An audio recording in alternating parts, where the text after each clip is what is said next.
বাহ, আজকে তো খুব সুন্দর লাগছে। আজকে Thank you. পার্টি আছে না? হ্যাঁ একটু ঘুরতে যাবো। এই ভালো কথা, হ্যাঁ দেখাও। এই তুমি না সেদিনকে ইয়েলো কালার পরেছিলে, হ্যাঁ, আজকে আবার রেড কালার, কি করে তোলো গো? দেখো আমি তোলার ভয়ে নেল পালিশই পরি না। মেয়ে হয়ে তুমি নেল পালিশ পরো না এই ভয়ে? তারে আমি তোমাকে একটা সিক্রেট বলছি, যেটা দিয়ে আমি ইউজ করি। তাই? বলো হুম, বলো বলো। তোমাকে দেখাচ্ছি, দেখো।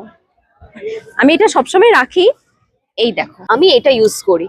আর এটাতে তোমার নিমিষে নেল পলিশ হোক বা যে কোনো নেল পেন্ট হোক, সবকিছু খুব তাড়াতাড়ি উঠে যায়। সত্যি বলছো? হ্যাঁ, আর প্লাস হচ্ছে কি, অনেক সময় তুমি দেখবে যে যদি তুমি কম দামি যদি নেল রিমুভার ইউজ করছো, ইয়েলো হয়ে যায় বা কিরকম একটা তোমার দেখবে গ্লেসনেসটা যেটা থাকে সেটা কিন্তু থাকে না। বাট এটা তুমি যদি ইউজ করো তাহলে সেই জিনিসটা থাকবে না। তোমার একদম খুবই যেরকম নর্মাল দেখবে, তুমি দেখো এই নেলে কিন্তু দেখো আমার কোনো নেল পলিশ নেই, কিন্তু দেখছো একটা শাইনিং ব্যাপারটা আছে। হুম। এটাই কিন্তু থাকবে, তোমার অরিজিনাল ব্যাপারটাই থাকবে, কোনো রকমের কোনো নেলসের কোনো ইফেক্ট মানে সাইড ইফেক্ট করবে না।